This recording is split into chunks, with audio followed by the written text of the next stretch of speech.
I've welcomed my comment. So go I'm ahead. sorry. Go ahead, Ruth. I said I have already welcomed them, and that's Okay, very good. Well, we're honored tonight to have Tim Rumage be our guest speaker.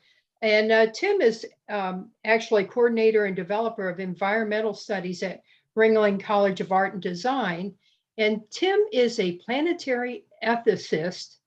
I was wondering if I could say that, and naturalist, taking an interdisciplinary and systems thinking approach to education.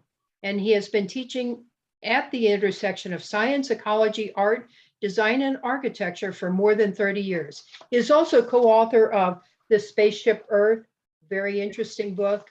And I'm just going to go ahead and turn it over to Tim. Okay, well, thank you. I will go ahead and share my screen.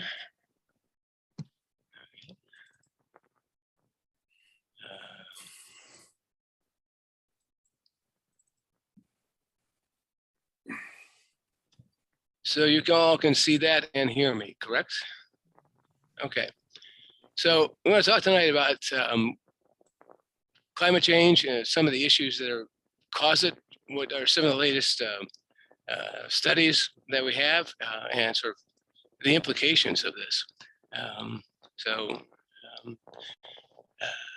I not in?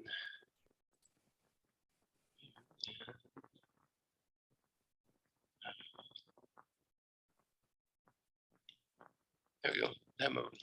Okay.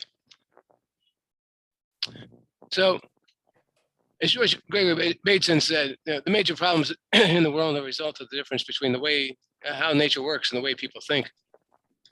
And so part of this conversation is just about putting ourselves in context and concert with the planet.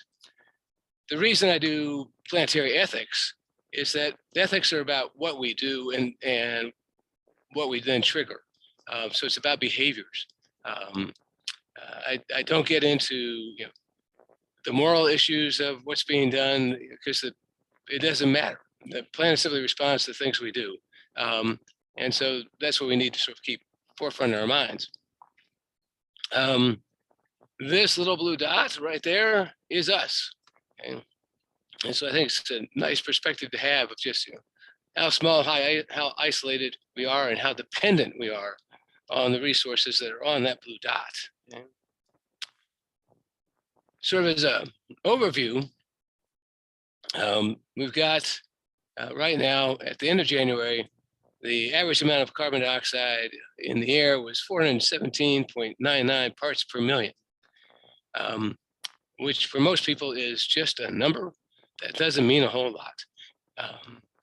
But I throw it in here because when we were evolving, as you'll see in a few minutes, we did that at a level of carbon dioxide in the atmosphere of 160 to 280 parts per million.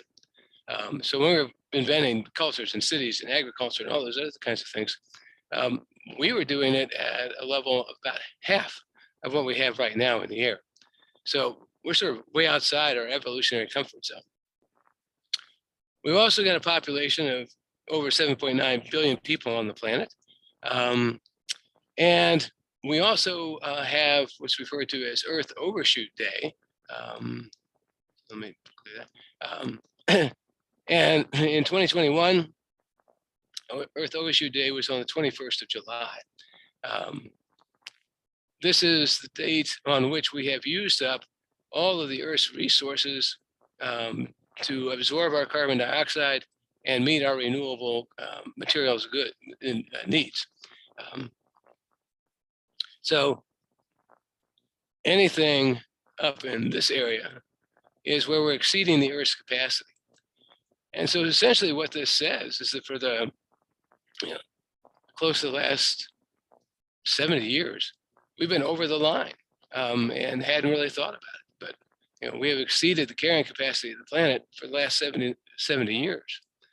And so what's that going to mean over time? Again, we're now up in the stratosphere of these blue lines about annual CO2 in the atmosphere. As I said, we evolved down in this zone down here. And so did the other life on this planet, and so did the plants that we're dependent upon. And so this is the comfort zone of those of us who are alive on the planet right now, and this is our operating zone at the moment. World population grows at a rate of about 2.5 people per second. So far today, we've lost 1.6 million acres of forest. We lost over 2.2 million acres of land to soil erosion. We lost another 3.8 million acres of land to desertification. We've put up over 1 million tons of toxic chemicals into the environment. And so far this year, we put up 4.7 billion tons of carbon dioxide into the atmosphere. To put that sort of in perspective,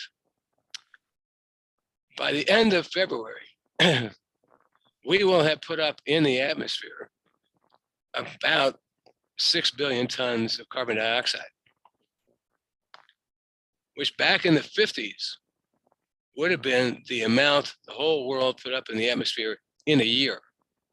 So if I'm going to look from birth to where I am now, we're running about 6 times faster at putting carbon in the air than we were when I was born. David Attenborough talks about the fact that human beings are good at many things, but thinking about our species as a whole is not one of our strong points. And this is one of the things that gets us into some problems from time to time, is that we're not really thinking about the cumulative and collective impact we all have on the planet.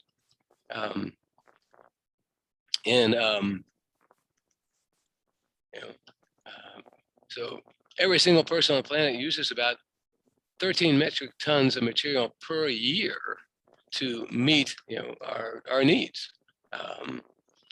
And I never thought I was generating 13 metric tons of product and waste. And so this is sort of a staggering number to have come across.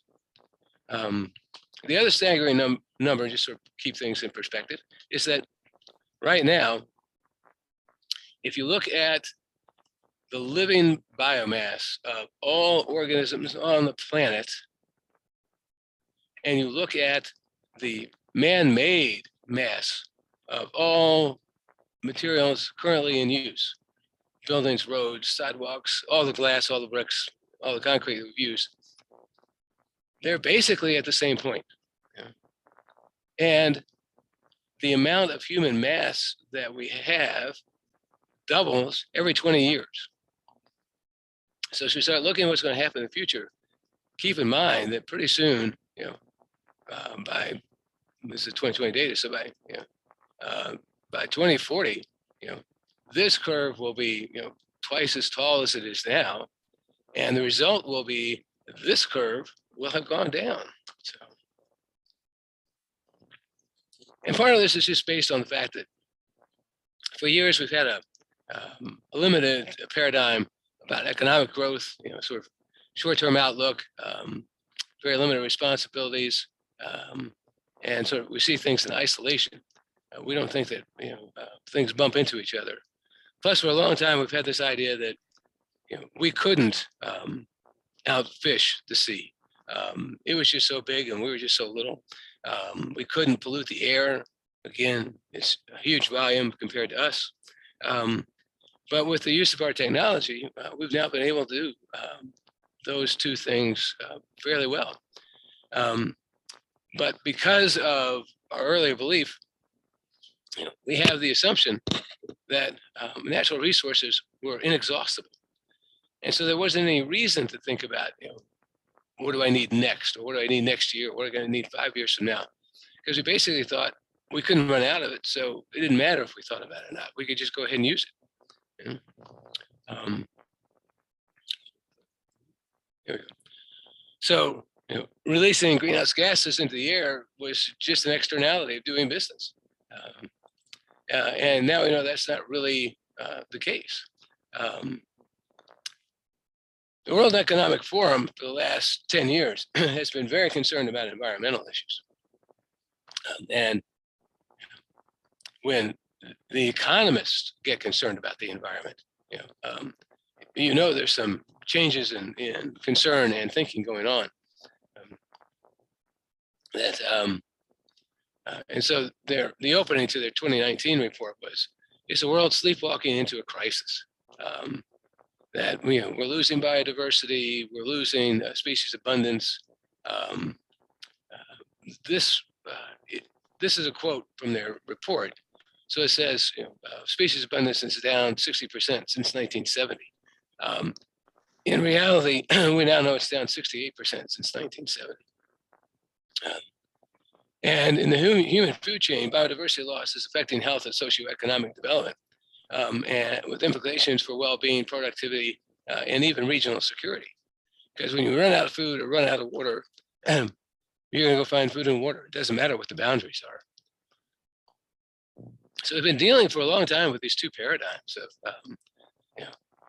do you support the economy or do you support the environment? And fundamentally, the issue is you need both. There is no business that is not dependent upon the environment. There are very few environments that are dependent upon business. So the only way to have really a long-term economy is to make sure you have a long-term healthy ecology. So we need to figure out how to do business in the context of keeping the environment healthy and functioning. There are a couple of other things that we've sort of grown into here as modern humans. We are an everywhere species. We have figured out how to live everywhere, under the sea, in any habitat on the planet, in space. We know how to do it. There's even an underwater hotel you can go to along the Great Barrier Reef in Australia. Because we don't have a belief that things need to be reused, or we make trash. We don't make waste. We really make trash. Stuff that cannot be automatically used by other species or repurposed, and we do it intentionally. We're the only species that does not live off of local contemporary resources. Sarasota may be where we eat, and Bradenton may be where we eat, but neither of those two areas supply the food. Our groceries are coming from all over the world at this point. All the other species on the planet have to live on local contemporary resources. What water is there, what food is there, and that controls their population. But we don't do that. We tend to confuse exchangeable with interchangeable, which is to say, if I can buy water for 2 bottles of plastic bottle, then they're sort of equivalent. But if I look at it from a more realistic point of view, I can spend $10 for a sandwich, but eating $10 doesn't give me anywhere near the nutrition or enjoyment. And we're the only species that believes in infinite growth on a finite planet. In fact, our current economic models are built on the foundation that it is possible to have infinite growth on a finite planet. And the way we've been able to get away with that is that we use what's referred to as the ancient necrosphere, really old dead stuff, or fossil fuels. We use those to make up or to generate the ways in which we can get the fertilizers we need, or drive to where we need to go, or ship things all over the place. And we're the only species that has the capability of making that kind of a shift. So what we do in this actually, there we go, is we basically, through the use of fossil fuels, we release greenhouse gases into the atmosphere. We create global warming is what we do. And all the other stuff, climate change, sea level rise, extreme weather events, dead zones, biodiversity loss, ocean acidification, all of those are a result of the global warming, the release of the greenhouse gases we put into the atmosphere. It's just the environment trying to figure out what to do with all the additional heat energy it now has access to. And again, part of this is the fact that we're pretty siloed in our thinking. And again, we've got sort of mental disconnect with all the life support systems we're dependent upon. We've been educated for the most part in seeing things in isolation. You've got a defined boundary of your professional career. And your boss is more than happy to tell you that, you need to do this, and don't think about anything else, because, that's the silo that you're in. And that's again why I like to look at systems, because that way I can look at the integration of things. What impacts the next topic? In the World Economic Forum Davos report in 2018, they talked about when risk cascades through a complex system, and life on this planet is a complex system, the danger is not of incremental damage, but of runaway collapse or abrupt transition to a new suboptimal status quo. The changes that we have been seeing have been sort of gradual and cumulative in climate change. And we're at a point now where that's not going to be the case. That it was never a linear transition. It has been building up at speed, and now is operating about 3 times what it did before 1990, and is on its way to moving even faster than that. And we change things. I mean, we do it for what we think is a good reason. We see a way to improve something for economic value. And again, governments and businesses chase the GDP, so it makes sense to go chase that. But at the moment, we've changed more than 50% of the Earth's land surface. And 70% of all the assessed plant species are considered threatened or endangered. And you can see here where the average population of non-human vertebrate species has declined by 68%, which in many ways means I cannot take my daughter anywhere and show her the wildlife I got to see when I was graduating high school, because it's not there anymore.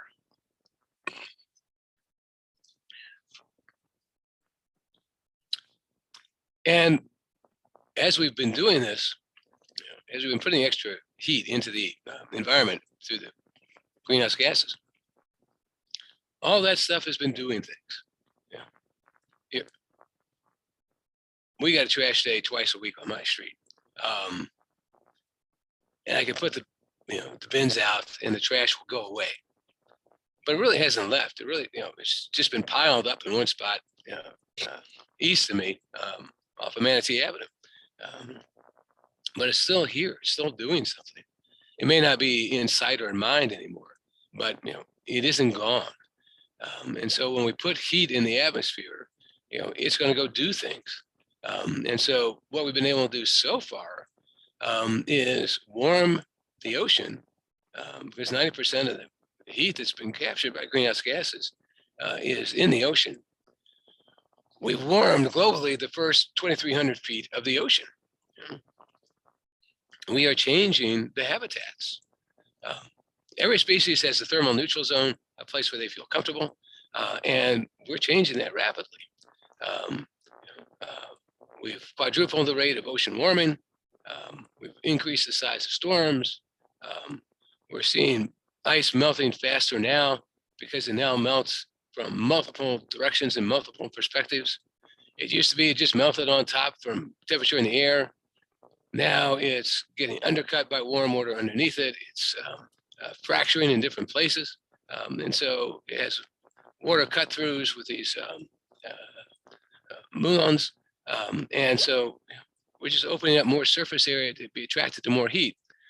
So the Antarctic is melting faster. The Arctic is melting 3 times faster. Now, we can't tell you how fast the ice will melt, because in all of human existence, there has never been an ice melt like this one. the planet's has experienced them, but we haven't. And so, depending on the situation, there's a lot of different ways in which we can cause melting to happen at different rates and different speeds.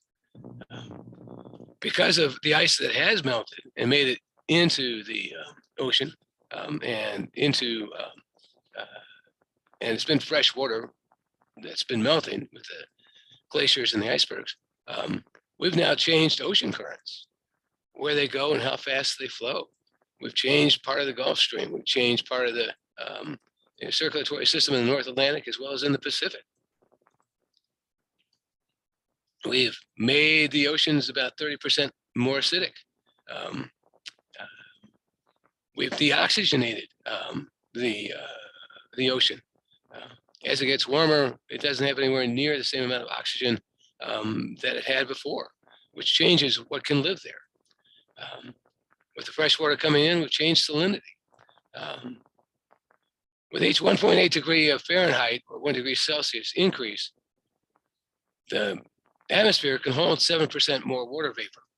So as we've been warming things up, we've been changing the entire water cycle and moving water that used to be on the ground and in the soil up into the atmosphere, causing droughts in some places and these rain booms in other areas. Okay?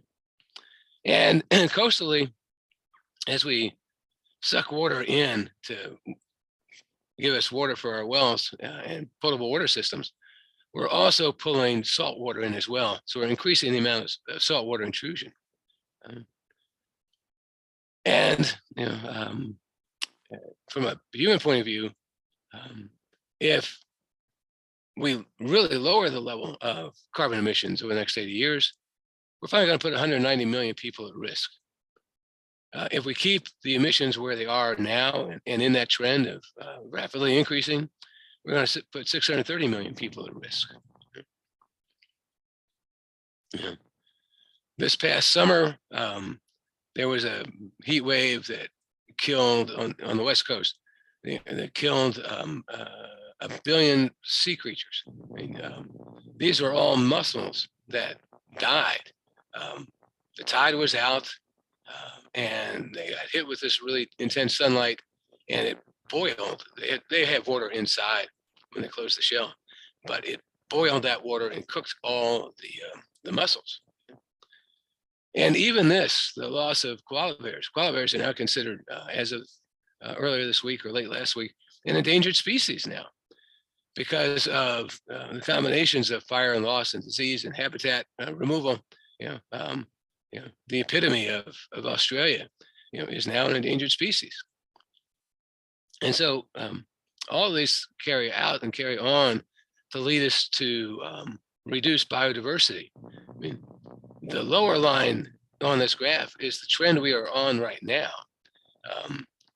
If we wanted to, we could do a lot to basically try to recover the biodiversity.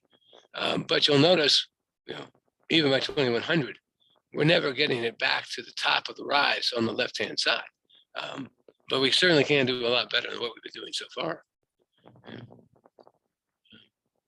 In 2020, with the World Economic Forum, they tend to list the 10 most likely risk and the 10 most severe risks to the economy. And in 2020, 8 out of the 10 were all considered to be environmental features. If you consider water part of the environment, the 9 out of 10 were environmental features. This past year, all 10 were environmental features. So again, we understand design as if everything is connected, or we don't. Okay? I mean, you don't have to remember much of high school biology to know that 1, 2, 3, 4, 5, 6 legs on a frog is not normal. But this is what we find in 34 states, including Florida. Pope Francis has a phrase that he's used several times, and it says, God always forgives. We humans sometimes forgive and sometimes not. The earth never forgives. If we have spoiled the earth, its response will be very ugly. And so I suspect that's really something we don't want to do. There's a report came out yesterday about sea level rise along the US coast. And what it talks about is the fact that in the next 30 years, Sarasota and Florida will see a foot rise in sea level. So we're going to see in the next 30 years a sea level rise that is equivalent to what happened in the previous 100 years. And so if you don't think that sea level rise has been an issue, by the fact that it's going to be a foot higher. In Sarasota, we lose Lido Beach and Siesta Key Beach with just 6 inches of sea level rise. And in Manatee, it doesn't take much than 4 or 5 inches until the tide is back up in the dunes. So this is going to have some huge implications for us. And we need to keep in mind that this is again, what are the emissions that are making greenhouse gases to generate all the climate change? We are likely to see about 2 feet of sea level rise in addition by 2100. And if we don't really start to curb the emissions, we could easily find ourselves somewhere between 3.5 and 7 feet of sea level rise by the end of the century. And keep in mind, this data does not include anything about ice sheets and glaciers melting. There are a lot of ways to predict what's going to happen with the ice sheets, or model what may happen with the ice sheets, but there isn't enough consistency in the answers of those models for people to feel comfortable using it. And so no thought about sea level rise from ice is in these estimates. And so we're going to see greater tidal and storm surges, and by 2050, moderate or nuisance flooding will be expected to occur about 10 more times as it normally does today. Now, there's also an article this week that talks about the fact that, based on a study out of Colorado Boulder, that the really high-end projections for sea level rise are considered no longer plausible.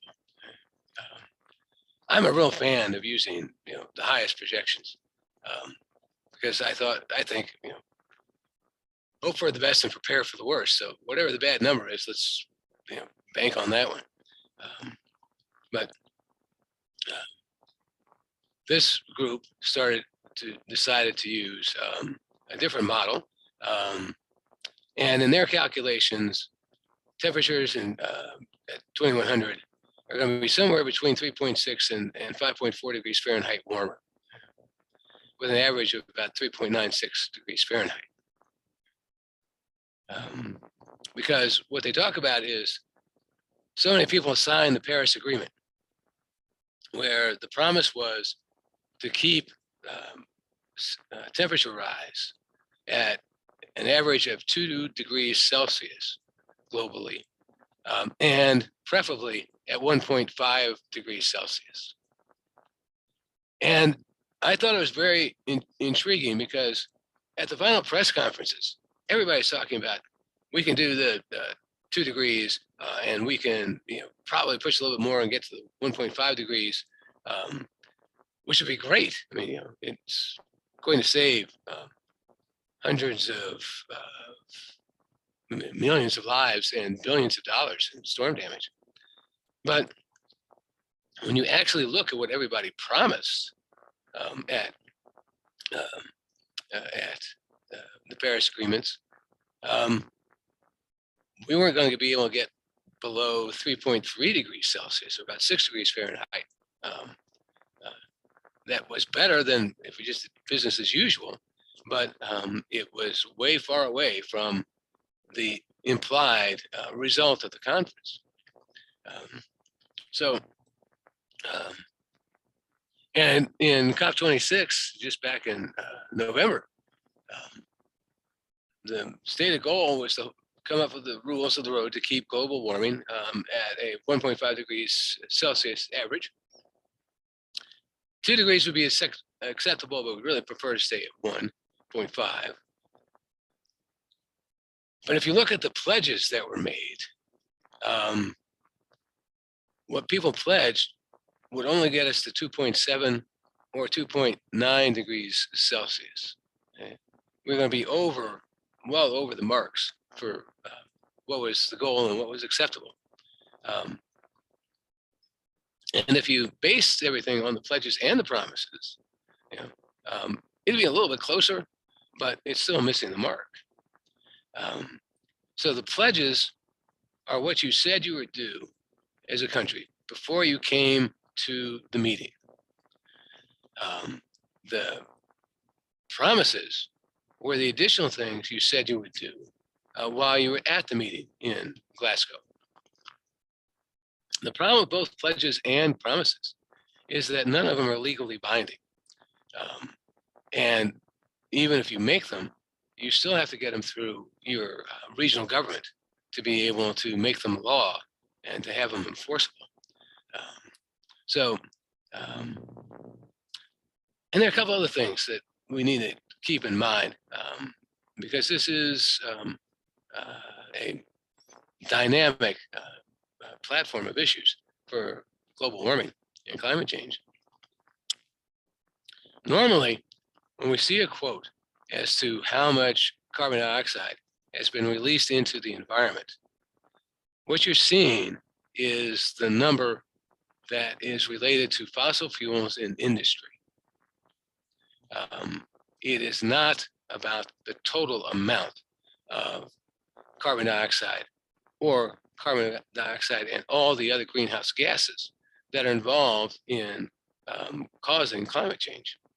And so routinely, we're off at least 4 billion gigatons, 4 billion tons.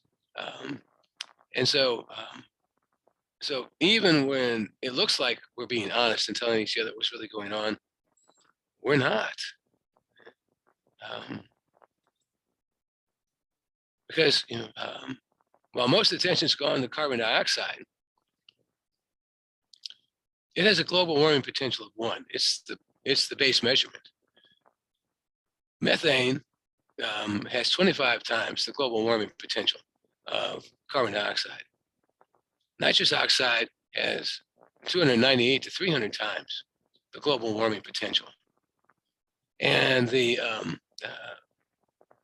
halogenated carbon compounds that are synthetic that we use for lots of things can have 10 to 22, almost 23 times the global warming potential. And so what we need to understand is what are all these other things doing? Because right now, when we talk about energy, fossil fuel use, we're pretty much limiting ourselves to a primary focus on carbon dioxide and some focus on methane. But we're not dealing with any of the others. And we've come because of how warm the place has gotten. I said earlier, at the end of January, we had 417 parts per million of carbon dioxide in the air. If I look at all the greenhouse gases that have been released, there are over 500 parts per million of carbon equivalents in the atmosphere now. So the 417, is like, I'm just going to give you a highlight of what I want you to know about. If I really wanted you to know the whole truth, I'd be using the 500 part per million number. So you're going to see, if you look at the data over time, you will see measurements where they talk about CO2 And then sometimes you'll see CO2e or CO2eq. Those are the carbon dioxide equivalents. This is the volume of the other greenhouse gases times their global warming potential divided by their half-life in the atmosphere. And so there are all these other gases we have to be able to keep in mind. And so in our case in Florida, where we use a lot of natural gas to make electricity, remember that natural gas is primarily methane. And so it's 25 times the global heating potential of carbon dioxide. So it's not necessarily a real improvement in what the overall situation happens to be. There's another phrase that gets bandied around a lot, and that's carbon neutrality. And that's basically when the amount of carbon dioxide emitted is balanced by the amount of carbon dioxide that is sequestered. And people talk about that as if this is a good thing. And it can be a good thing, but it depends upon where you are with parts per million. If we get down to 350 parts per million and lower, then carbon neutrality is probably a fairly good thing. If we stay above 350 and into the 400s, carbon neutrality doesn't help us at all, because not only do we have to reduce the amount of emissions that we put in to try to reverse climate change, we actually need to reduce the amount of carbon dioxide and its equivalents that are in the atmosphere. We've got to pull more stuff out than we've ever put in. So, because at the moment, we're on track to have, can't have as much as 7 degrees Celsius change, which is a little over 12 degrees Fahrenheit. Imagine today, 12 degrees warmer. Imagine August afternoon, sunny afternoon, 12 degrees warmer. That's a real difference in lifestyle. And part of this is simply because we have lots of ways in which we can create sources of global warming gases. We have very few ways at the moment to pull carbon dioxide and related gases out of the atmosphere. And so now we can change this fairly easily. If we went to things like regenerative farming, or you want a regenerative landscape, when you see a house being built or a subdivision is going to go in, what you tend to notice here in Florida is that the bulldozers come through and they strip the ground bare. They take away all the vegetation, all the trees go down. And then there's just this layer of dirt underneath. And what happens in this process is we have removed all the capability of that land to absorb carbon dioxide out of the air. And we've dried out the soil and thus killed it. What we make is dirt. What we need is soil. Soil is alive. Soil has all kinds of bacteria and organisms living in it, and a fungi network to move nutrients around. We put that back in, then we can absorb a lot of carbon dioxide and do it fairly easily. So when people say, let's plant trees, my response is, let's plant forests. Don't just plant the tree that you like. Plant the tree that's supposed to be there. So it can help establish the soil microbes again, because the soil microbes will easily take up more than 10 times the amount of carbon dioxide that the tree will. In fact, Paul Hawkins and his team with Drawdown think that if we went back to very healthy soil, got rid of dirt and went to healthy soil, we would actually be able to reduce most of the negatives of climate change within about 20 years. Now, on a science point of view, what we really use to look at what's going to happen with temperature is representative concentration pathways. This is just about how hot it's going to be, how many kilowatts of energy per square meter is there going to be. And the reason historically I've used the high curve is that in 2020, the high curve was below where we actually were in CO2 equivalents in the atmosphere. So people are showing us this upper line is the worst case scenario, but we'd already surpassed it. The popular one mechanism businesses and politicians want us to use is the shared socioeconomic pathway, because that is about what's plausible with current activity taking place, as well as what's happening with the promises and the pledges from things like COP25 and COP26. Okay. Well, we've never fulfilled any of the promises from COP25, and we are not on track to fulfill the promises from COP26. So I'm not sure that going to that monitor is really a great idea. Currently, we have about 10 days a year that have a temperature of 95 degrees or higher.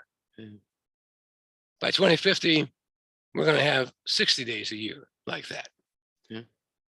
And so really the next 10 to 30 years is where we have to make our mark on changing these things around. Otherwise the world is just going to be incredibly hot. And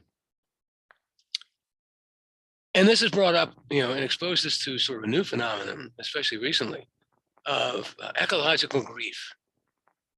What can't you do that you like to do when it gets really hot? Okay? I mean, by 2040, all the glaciers in Africa will be gone. So, what are people going to think about the snows of Kilimanjaro? Because Kilimanjaro won't have any snow. 10 of the last 20 places we have held the Winter Olympics no longer have a sufficient expectation of snow to be able to hold a Winter Olympics. Even the Olympics we're having right now, most of that is on artificial ice that's being used as snow, because it's not cold enough most of the time for whatever snow that falls to stick. There are people who are talking about the fact that they can't go skiing in a lot of places because the snow isn't there. They can't go ice skating in some places because the ice just isn't thick enough at this point. And if I think about Sarasota and the days, 60 days of 105-degree temperature, what's that going to do to our tourism industry? How many people want to go lay on the beach when it's 105 degrees? Is golf going to become a nighttime or indoor sport? Because too many people will suffer from heat strokes and illnesses if they try to play 18 rounds of golf when it's 105 degrees. Tim, So are you I'm just about done. So,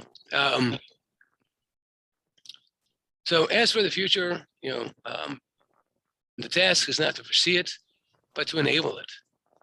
And that's really what we need to do. As Antonio Guterres talks about, making peace with nature is the defining task of the 21st century. It must be the top priority for everyone everywhere. Maya Angelou says, do the best you can until you know better. And when you know better, do better. We're going to learn as we go along. But keep in mind, we are not trying to save the planet. The planet is fine. It will survive beyond us.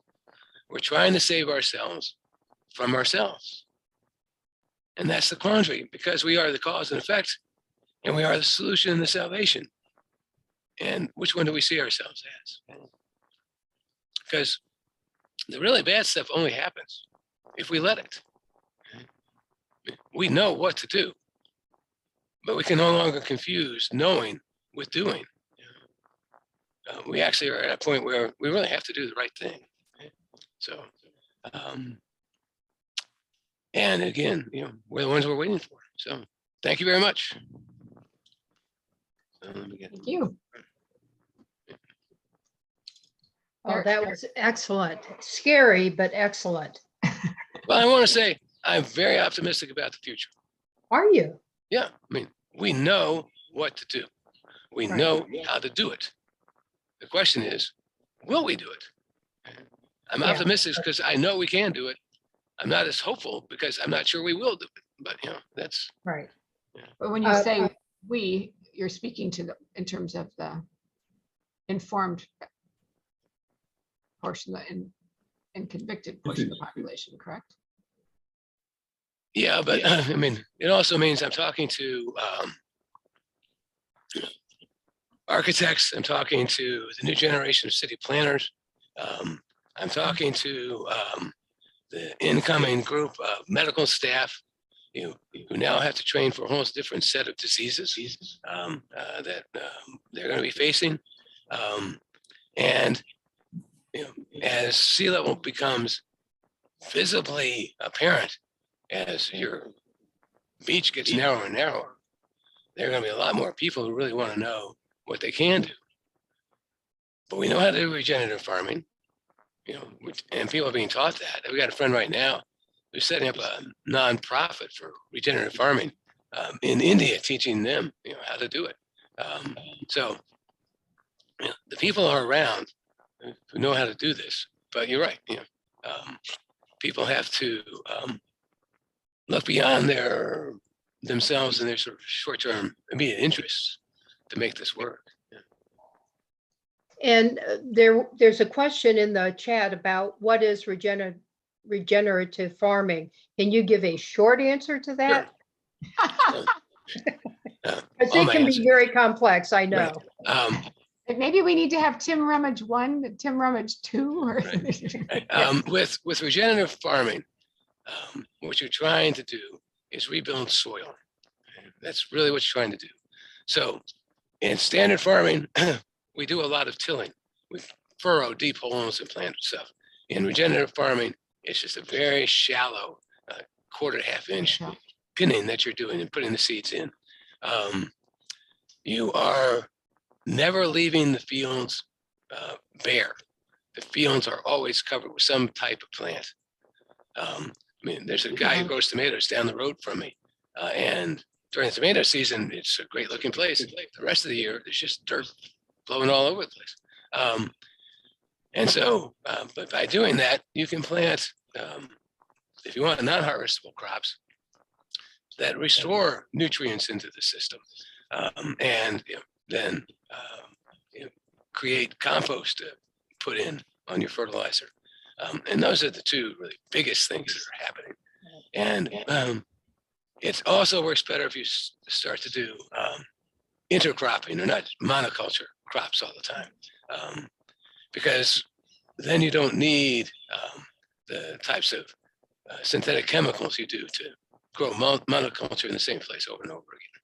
So you start removing that risk, and a lot of things start to improve pretty quickly. So yeah. In other words, the old ways are the ways the Amish farm. Yeah. Yeah. And quite honestly, most of the food that we really get is from small organic farms. Yes.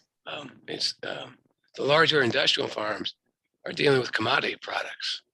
So you're growing corn, but at the time you're growing it, you don't know whether or not that corn is going to go to be food for people, food for livestock. It's going to be turned into high fructose corn syrup. It's going to be moved into other types of product designs, because it's whatever the market will bear. Because the larger industrial ones are strictly a profit-making venture, and so they're not really interested in food; they're interested in the profit. Right. We have a couple more questions in the chat. Can you offer some ideas on how we can improve our day-to-day on a local level? That's probably another whole lecture, I know. What I say is start someplace, whatever's easiest for you. You know, whether or not it's really recycling, whether or not it's composting, whatever it is that is the easiest thing for you to start doing that you think is better for the environment, just start. Right. And then that'll take you to the next one, and that'll take you to the next one. There's no set pathway to doing this. It's what is within your capacity at the time, and just start. So, yeah. Right. And then here's another one. How much do chemical sprays like weed killers and bug sprays contribute to what we have going on? A lot, in part because they are generally non-specific in their targeting. So you're spraying a pesticide, it will kill both beneficial and harmful insects. And I'm not sure we've done a real good count here in the US, but in Germany, they've been monitoring their insects. And they've seen a 77% drop in their insect population. There's a chemical that they're looking for a waiver to be able to use here in Florida to kill the insect that causes citrus greening, that spreads the bacteria for citrus greening. I can understand the desire to do that, but at some point you need a pollinator for the oranges, okay? And the chemical they want to use kills both. So how ahead of the game are you getting? That's a good point. Mm. Were there any other pressing questions before we move on our agenda? Can I make a Diana? comment? Yes, please. Thanks. I was just going to say, Tim, hi, Tim. Hi. Nice to see you. You mentioned days over 95 degrees Right. in Sarasota, and I track the heat index until it gets down so low it isn't a Right. heat index. And I was looking at my notes from last year, and we had 10 days in Manatee that were 105 degrees of heat index or more. And then if I looked at the heat index between 95 and 104, Right. it was almost every single day between May and October was at least 95 degrees of a heat index. So, Because what's happening is it's not just that a few days are going to get really hot. The heat envelope is spreading throughout the year. So a lot of days were warmer than they would have been. And in fact, there's a thing called climate separation. And in Orlando, the projection is by 2046, if you compare temperatures after 2046 to temperatures before 2005, we'll soon get to a point where the lowest average monthly temperature after 246 will be higher than the average highest temperature before 2005. Wow. Yeah. It's just astounding. Yeah. Tim, we can't thank you enough. You've been very enlightening. We will probably want to have you back again because you're a wealth of information and knowledge. And we're just very grateful for Thanks what for the you did. opportunity. Yeah. Yeah, And well, also- it is for us too.